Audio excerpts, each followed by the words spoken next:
संतोषपुरी मंदिर पर हमला किया गया है। इस्कॉन सूत्रों के हवाले से खबर आ रही है कि न सिर्फ चिटगांव में संतोषपुरी मंदिर पर हमला किया गया, बल्कि पंथार घाटा में भी हिंदू मंदिर पर हमला किया गया है। इसके अलावा खबर यह भी है कि चिन्मय कृष्णदास के सचिव की गिरफ्तारी भी कर ली गई है।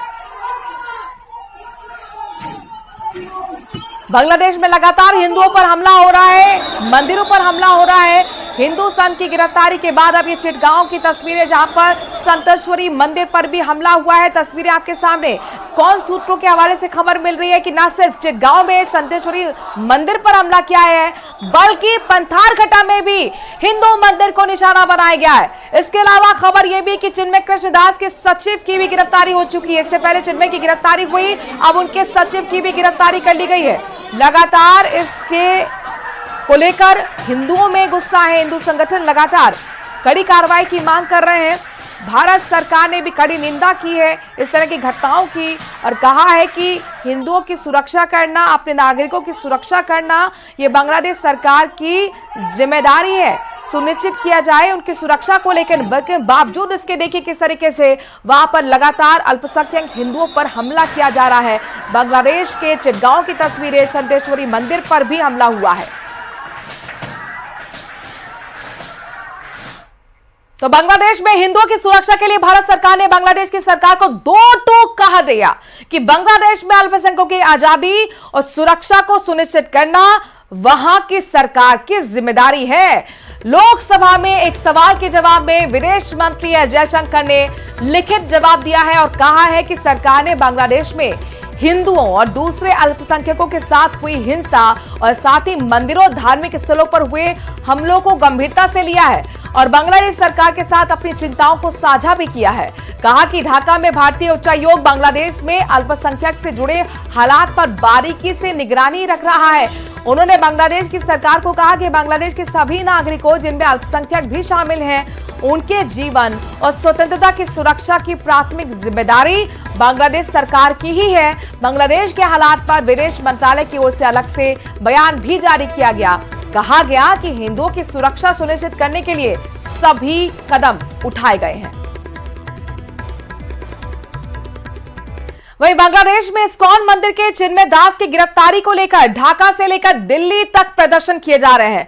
चिन्मय दास की गिरफ्तारी के विरोध में कोलकाता, जम्मू, कुलबर्गी में भी प्रदर्शन किए गए। लोगों की मांग है कि चिन्मय दास को तुरंत रिहा किया जाए, नहीं तो प्रदर्शन और उग्र होंगे। कोलकाता में बांग्लादेश के उप उच्चायुक्त के दफ्तर के बाहर भी प्रदर्शन किया गया, तो वहीं दिल्ली में बांग्लादेशी एम्बेसी पर प्रदर्शन किया गया है।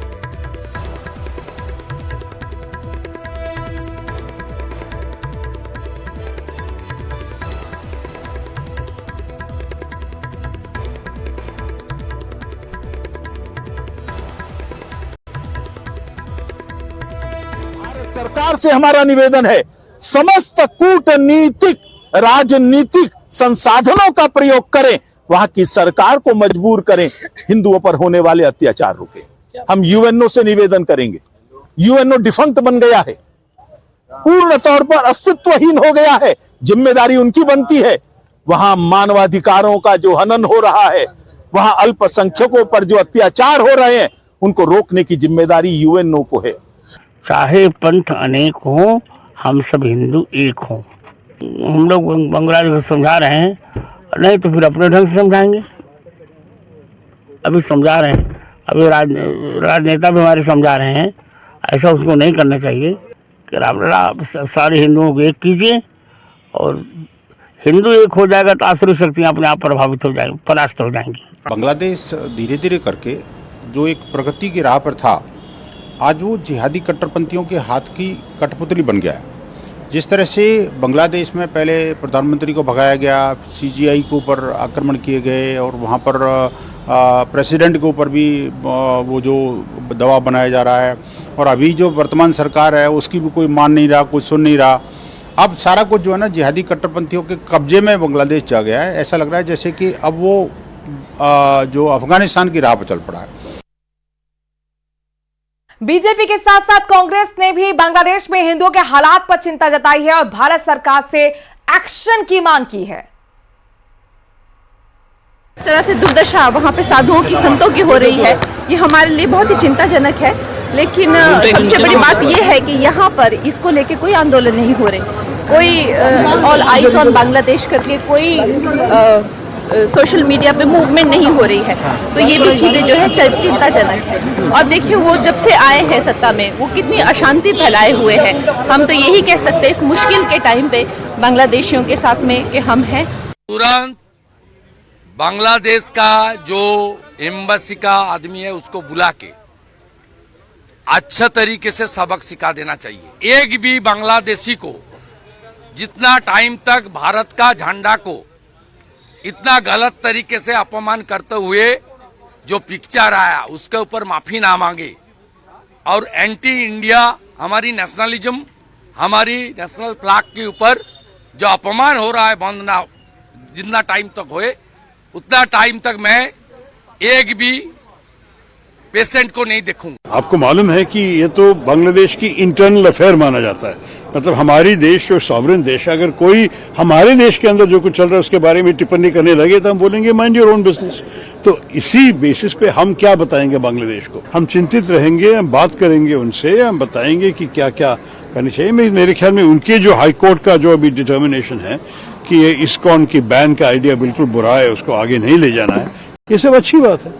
अभी ये हम चाहते हैं कि सारे माइनॉरिटीज को जो उनके देश के अंदर डेमोक्रेटिक राइट्स मिलनी चाहिए कि वो सब उनको मिले। वहीं अजमेर दरगाह पर विवाद में विधानसभा अध्यक्ष वासुदेव देवनानी ने इस पर सभी से राजनीति ना करने की अपील की है।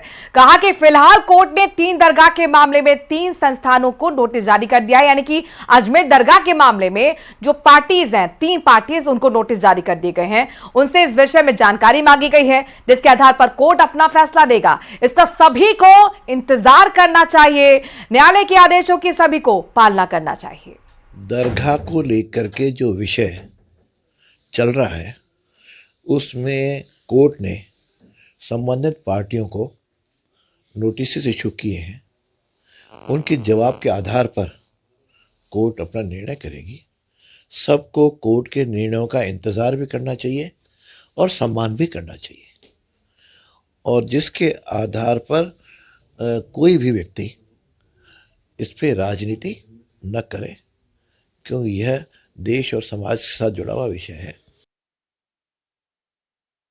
अजमेर में दरगाह के हिंदू मंदिर होने के दावे पर दंगल जारी है। इस बीच अंजुमन दरगाह कमेटी और दरगाह दीवान की प्रतिक्रिया भी सामने आई है, जिसमें उन्होंने दावा किया है कि अजमेर दरगाह के नीचे कोई मंदिर नहीं बल्कि मैदान था।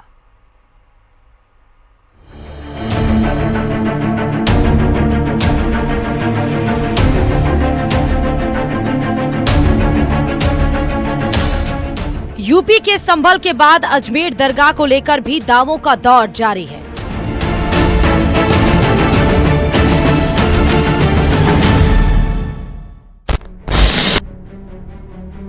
एक और जहां हिंदू पक्ष दरगाह से पहले यहां मंदिर होने का दावा कर रहा है, वहीं दूसरा पक्ष इस बात को नकार रहा है। ऐसे में जानना जरूरी है कि हिंदू पक्ष के दावों का आधार क्या है। दरअसल हिंदू पक्ष ने अपने दावों में 1911 में लिखी गई हरविलास शारदा की किताब हिस्टोरिकल एंड डिस्क्रिप्टिव का जिक्र किया है। 168 पन्नों की इस किताब में दरगाह ख्वाजा मोइनुद्दीन चिश्ती नाम से एक पूरा चैप्टर है। इस ग्राफिक्स के पेज नंबर 93 पे लिखा है कि दरगाह के बुलंद दरवाजे की उत्तरी तरफ 3री मंजिल पर छतरी है। वह किसी हिंदू इमारत के हिस्से से बनी है। दरवाजे पर बनी छतरी की सतह पर खूबसूरत नक्काशी को चूने और रंग पुताई से भर दिया गया। इसके आगे पेज नंबर 94 पर लिखा है कि छतरी में जो लाल रंग का बलुआ पत्थर का हिस्सा लगा है वह किसी जैन मंदिर का है। आगे पेज नंबर 96 के मुताबिक बुलंद दरवाजे और अंदर के आंगन के नीचे पुराने हिंदू मंदिर के तहखाने हैं। इसमें कई कमरे अभी भी वैसे ही हैं। यह सब देखकर लगता है कि दरगाह को मुसलमान शासकों ने पुराने हिंदू मंदिर की जगह पर बनाया है। वहीं पेज नंबर 97 पर हिंदू परंपरा के मुताबिक तहखाने के अंदर मंदिर में महादेव की छवि है। इस पर हर दिन एक ब्राह्मण परिवार चंदन जलाता था। इस जगह को अब दरगाह के घड़ियाली यानी घंटी बजाने वाला के रूप में जाना जाता है।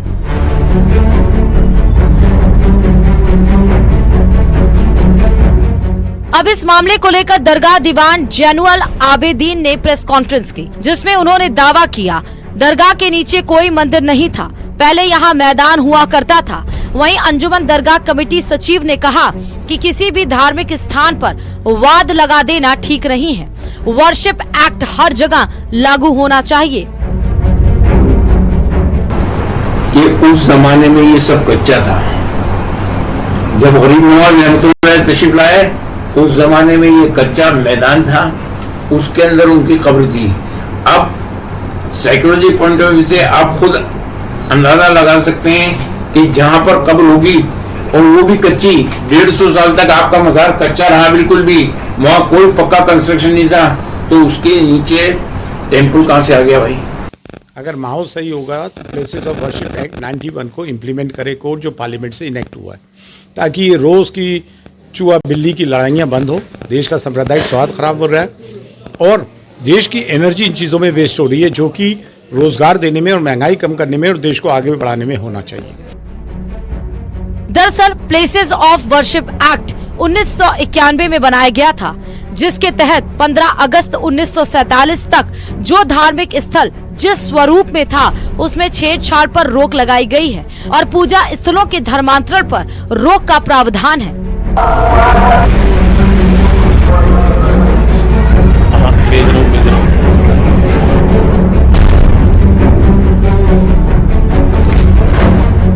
दावों का दौर जारी है। वहीं अजमेर शरीफ दरगाह को शिव मंदिर बताने वाली याचिका को मंजूर करने के बाद कोर्ट ने दरगाह कमेटी, अल्पसंख्यक मंत्रालय और एएसआई को नोटिस जारी कर जवाब मांगा है। देखना है आगे क्या होता है।